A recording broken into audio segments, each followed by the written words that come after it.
Hey everyone, welcome back to the channel. Today we're taking a deep dive into one of the most iconic and unconventional executive cars ever built, the 1970 Citroën DS Pallas.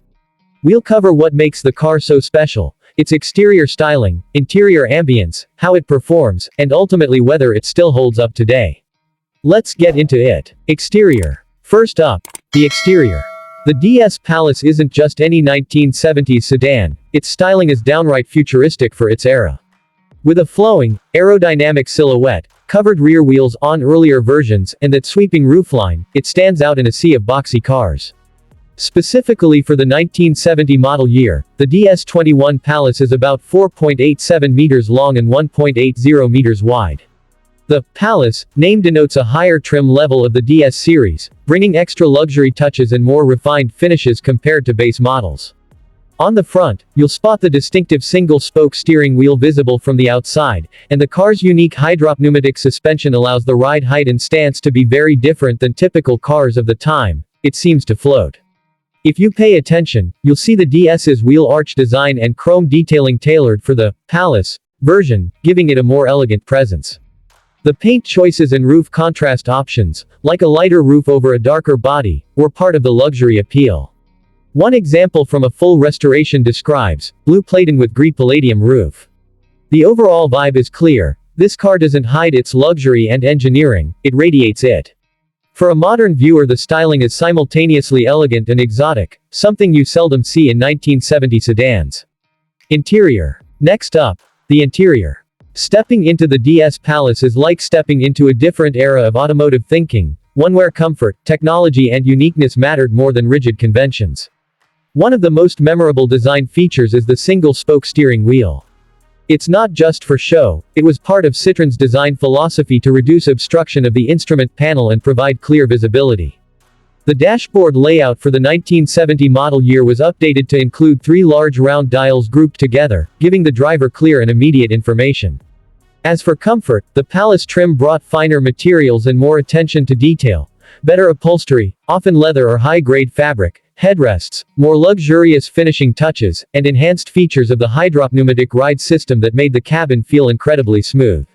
One restored example was described as having a new brown leather interior tabique with matching large-size headrests. The seats are quite generous, the glass area is large giving a spacious feel, and the ride height, thanks to the suspension, gives a different vantage point compared to typical sedans of the era.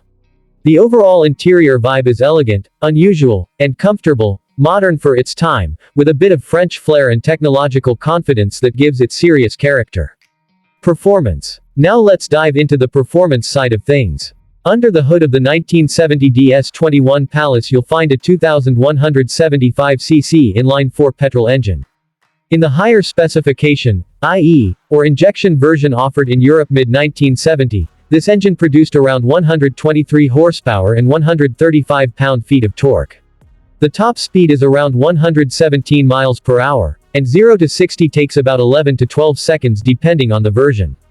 But performance here isn't just about power. The DS's standout engineering feature is its front-wheel drive layout and its hydropneumatic suspension system. The suspension offers self-leveling ride quality, allowing the car to glide over bumps and poor road surfaces with ease.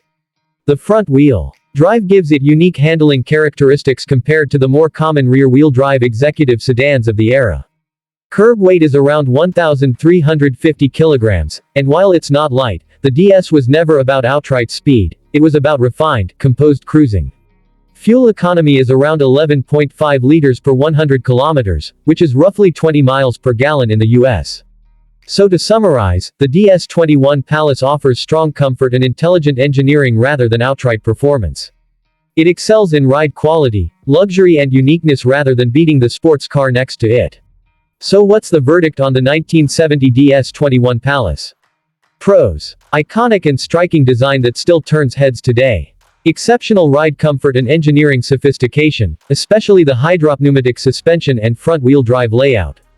Pallas trim gives a level of luxury above base DS models, premium materials, finer detailing, and a more refined feel. Cons. Performance is not heroic by modern standards, expect moderate acceleration and a comfort rather than sport orientation. Maintenance and parts can be a challenge, especially the hydraulic suspension system and rubber hydraulic components which age. Fuel economy is average for its class and time.